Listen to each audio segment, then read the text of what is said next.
Coming up in all angles, Jamaicans affected by COVID-19 all around the world. The UK now in lockdown. Swansea has always been a quiet community. Swansea is basically a ghost town now. If you go on the street now, you barely see people walking. Italy, the current epicenter of the outbreak. They're going to close the gas station. They're going to close all the supermarkets. Those were the things that opened before. And China, where it all began. Nearing the end of January, around the 23rd, the 24th, that was when the government really stepped up and said, listen, we have to shut down. We have an outbreak. Well, you know, they said there are Jamaicans everywhere, and that's what we wanted to do this week. Talk to Jamaicans who are in different countries and being affected by COVID-19. So our first stop is in Wales.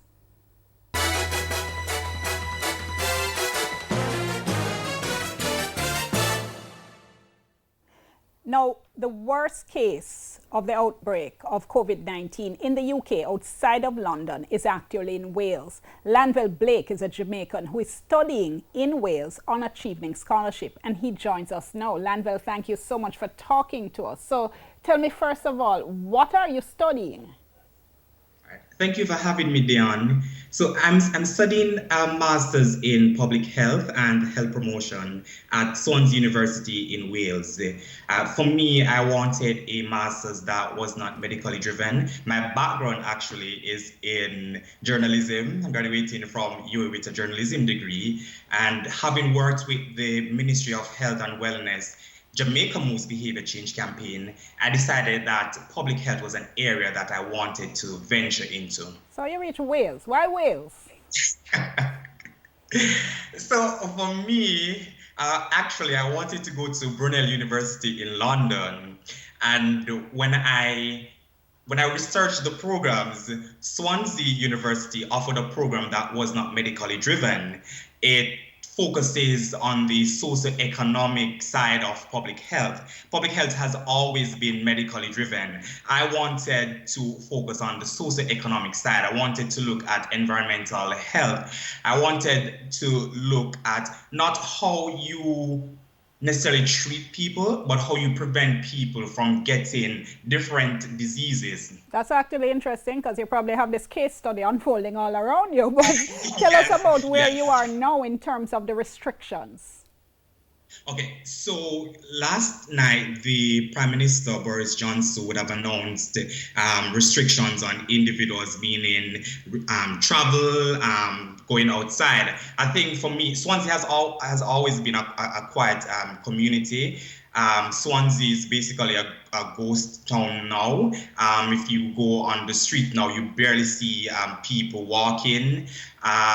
Supermarkets are still open. Schools have closed. My university closed on the 18th, actually. Last night I was at the library. That was the last time, maybe for the semester, that I'll be at the library. So the library is completely closed now. So has the university, first of all, indicated what's going to be happening going forward? Are you going to be doing the course online? How do you complete your course, if at all? So for me, I was lucky enough that the semester for me started early. So we started early in January.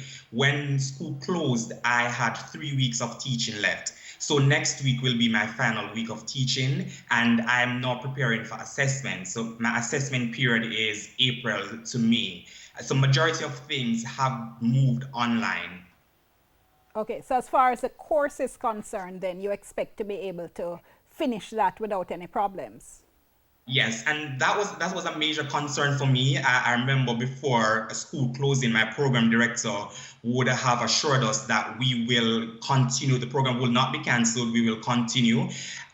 So the program ends in September 2020, so we would continue until then. And I think another concern for me was I didn't know what would happen in terms of the Shevening Scholarship. I know we saw a communication. When I say we, the Jamaican Shevening Scholars here, the other Jamaican Shevening Scholars here, we saw a communication from the Commonwealth Scholars, and they were strongly advised to return home. And I know for most of us, we wanted to know if that would be the same case for us. But then Shevelin communicated that they would support us whether we're here in the UK or whether we choose to return home. And I think for me, the big thing was that a lot of us would have uprooted our lives in Jamaica, would have sold cars, gave up our apartments, left our jobs. So for us to return home now, in the middle of this, and then with what is happening in Jamaica, it would have been a lot. And for us to continue school, it would have been a lot. Okay.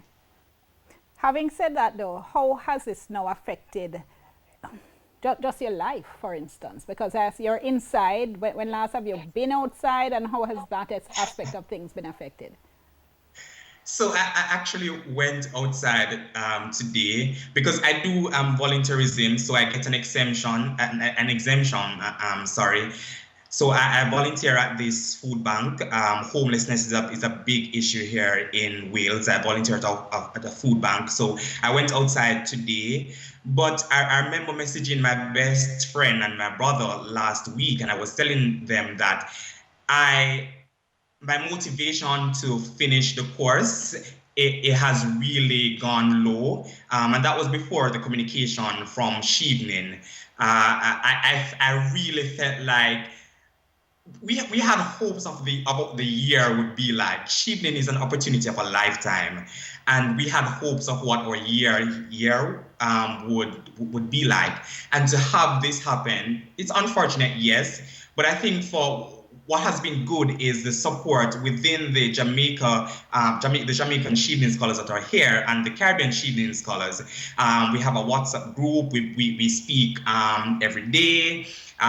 We ask for updates on each other, the program, how is the program going. So I feel like we have some sense of a close-knit family between the Jamaican Shevelin scholars and between the Caribbean Shevelin scholars.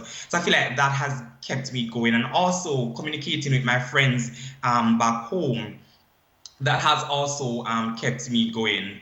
But I've tried to zone out of some of what's happening. I take the information in bite sizes because it can become a lot. And last week I was really at a low in consuming the information, seeing the number of cases increasing, seeing more people dying. It was a lot for me, really. You spoke of what you hoped your year would be like. And as you said, this is seen as the opportunity of a lifetime. And I take it you mean, for instance, the socializing, the traveling, especially. So do you ever say to yourself, boy, why me? Well, how this come catch me? I think initially, I'm not going to lie, I think initially you're just like, why did this have to happen in my year? Because you've seen other Shevelin scholars, you've seen they've traveled to Italy, they've gone to France, they've gone to Spain. You've seen all those things. They've traveled, they've had a good experience. And the highlight, or maybe not the highlight, COVID-19 basically has taken away, or will take away, our second semester and maybe summer. So the stories that we're going back with, really and truly, maybe only the stories that the things from semester one, really. But I think I personally, I had a good semester one and a good little part of semester two, because I got opportunity to represent Shevelin, to represent the university. Volunteerism for me was good. I went to London, got to hang out with Jamaican Shevelin scholars. So for me, there are little things within the moment. I'm here in Swansea, I met so many different individuals. All right, I'm nearly out of time. Let me just ask you that. I know, lots of stuff to talk about, but let me just ask you, are you afraid though?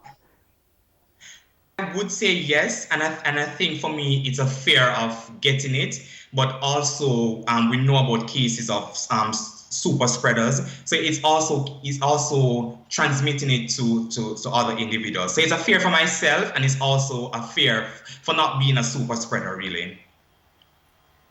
All right, gonna leave it there. Thank you so much for talking to us, and all the very best. And obviously, we're hoping this goes away very, very soon. We appreciate it. Me too. Thanks for having me. Lanville Blake, they're talking to us from Swansea in Wales. Still to come. The hotel are closed, all are closed. And today, as I told you, they're going to close the gas station, they're going to close all the supermarkets. Those were the things that opened before. But because of the people there don't listen and stay inside before, so now they make it real bad. So they're going to close everything.